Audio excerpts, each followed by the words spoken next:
Ya, kembali semula ke apa tu kisah kisah 9 suku malam. Ini kisah yang pertama selepas kita menyambut hari raya Aidilfitri ni. So first dengar tak suara saya ni?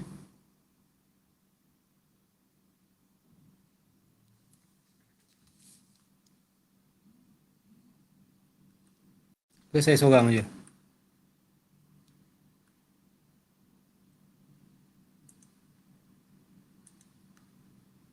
Tak ada komen, tak apa. Saya assume dengar aje lah. Okay, jadi semulanya saya nak ucapkan selamat menyambut selamat hari raya, selamat hari raya Aidilfitri. Maaf zahir batin. Untuk kita ikut sunnah Nabi lah. Selalunya kalau sunnah Nabi, kalau kita berjumpa, kita akan ucapkan semoga Allah menerima amalan kami dan juga amalan kamu, ya. Begitu ceritanya. Okey, bermula daripada malam ini, kita akan mulakan semula kisah 9 suku malam ni. Semasa bulan Ramadan itu, kita buat sebelah tengah hari kan, 12 suku. Kita mula balik 9 suku malam. Okey. Siapa yang dah berpuasa 6, alhamdulillah lah. Saya pun alhamdulillah baru hari ni nak start. Harapnya boleh habis hari Sabtu ni. Okey. Jadi seperti biasa kita nak bercerita kisah-kisah benar yang kami temui semasa mengendalikan kes-kes pusaka, kaunseling keluarga dan juga untuk perancangan harta lah. Okay. Jadi biasa kita dengar wasiat yang terbatal kan, sebab semua orang tahu wasiat ni kalau kita wasiat kepada waris, dia akan terbatal jika ada waris yang menentang. Tahu kan? Itu wasiat. Untuk orang Islam, wasiat kepada waris perlukan persetujuan waris lain. Kalau ada waris yang menentang, tak bersetuju, maka wasiat itu terbatal. Itu satu masalah agak. Ramai orang tak faham yang buat wasiat macam tu. Okey, tapi yang saya nak cerita ni cerita hibah pula yang terbatal. Pelik kan? Hibah terbatal. Contohnya sebagai orang Islam, kita dah buat wasiat tak boleh buat untuk waris, kita buat hibah lah kan. Itu yang kami sendiri pun sarankan, ya. Tapi macam mana boleh hibah terbatal? Cerita dia macam ni. Dalam 2 tahun lepas, 2 tahun lepas saya dapat panggilan daripada Pantai Timur. Ada seorang balu lah sebenarnya, balu baru saja lepas kematian suami dia, ya. Okey, jadi dia menangis-nangis. Ini adalah berlaku tu yang saya cakap, jangan sampai isteri tuan-tuan, kalau saya menangis-nangis, saya tak laratlah nak melayan macam ni, jadi buat sesuatu kan. Jadi menangis-nangis bercerita, ceritanya macam ni.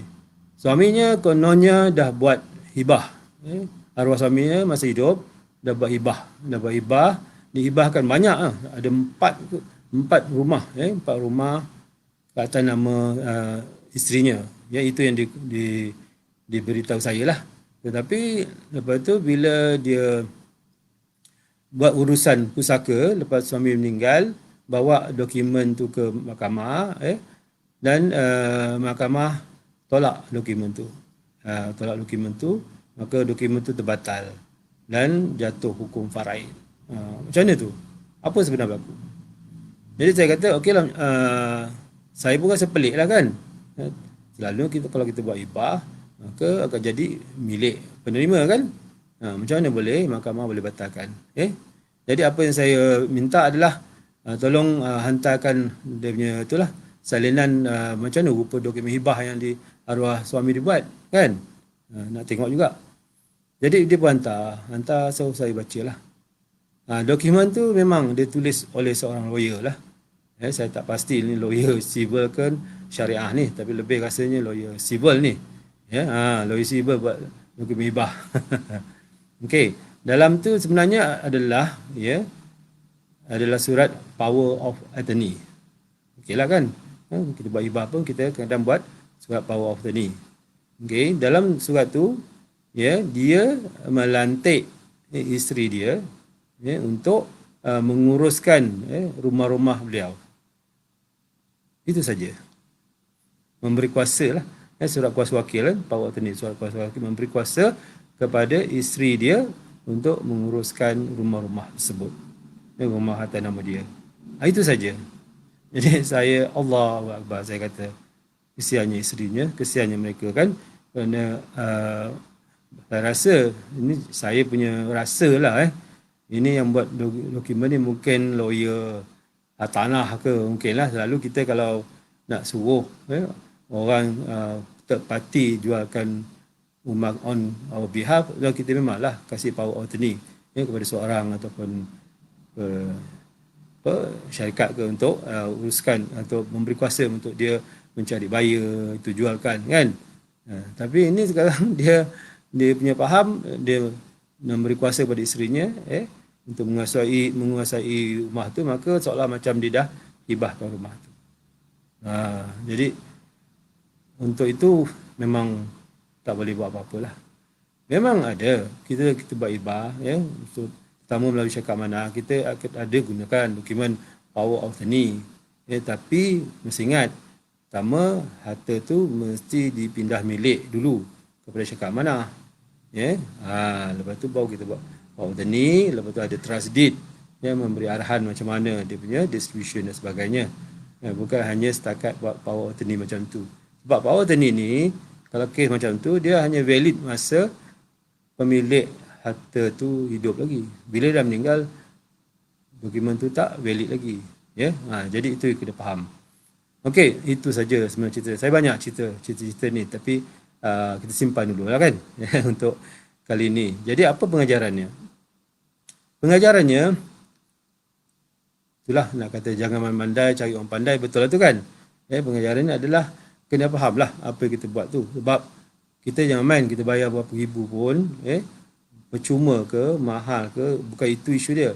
Isunya adalah buat benda betul dan buat melalui profesional, buat orang yang dengan syarikat yang dah biasa buat benda-benda macam ni. Dah biasa uruskan sampai pemilik harta peninggal dan membantu waris atau penerima hibah tu mendapatkan harta yang dihibahkan. Dah ada pengalaman macam itulah.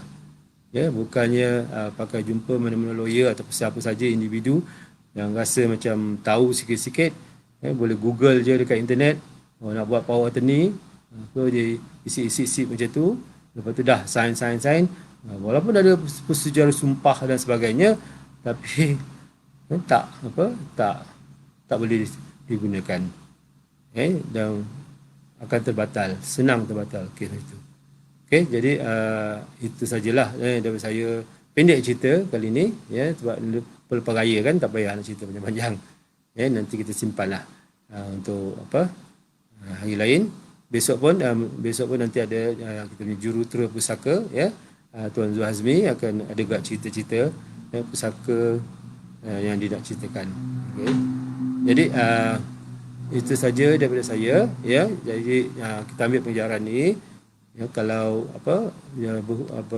berhubunglah dengan perunding-perunding ataupun syarikat perunding yang ada pengalaman, yang ada kepakaran, yang betul-betul tahu, cek background dia betul-betul, jangan sebab kita nak percuma ataupun kita nak free ataupun percaya orang tu just because dia lawyer, percaya orang tu just because kita kenal dia rapat, sebab akibatnya kita punya waris juga, kita punya keluarga kita juga yang akan menanggung dia punya akibatnya. Betul kan? So berhati-hatilah kalau nak perlu bantuan apa-apa, kalau pasal ni hibah ke apa ni, boleh refer lah kepada perunding main pusaka di seluruh negara. Kita ada ramai, ada 2,000 orang yang boleh bantu. Okey, boleh tengok dekat website kita, dekat Facebook kita, boleh komen je dekat link video ni, nanti adalah pegawai yang perunding akan menghubungi tuan puan untuk memberikan khidmat. Okey, itu saja saya. Jadi saya sudahi dengan wabillahi taufiq wal hidayah. Wassalamualaikum warahmatullahi wabarakatuh. Terima kasih.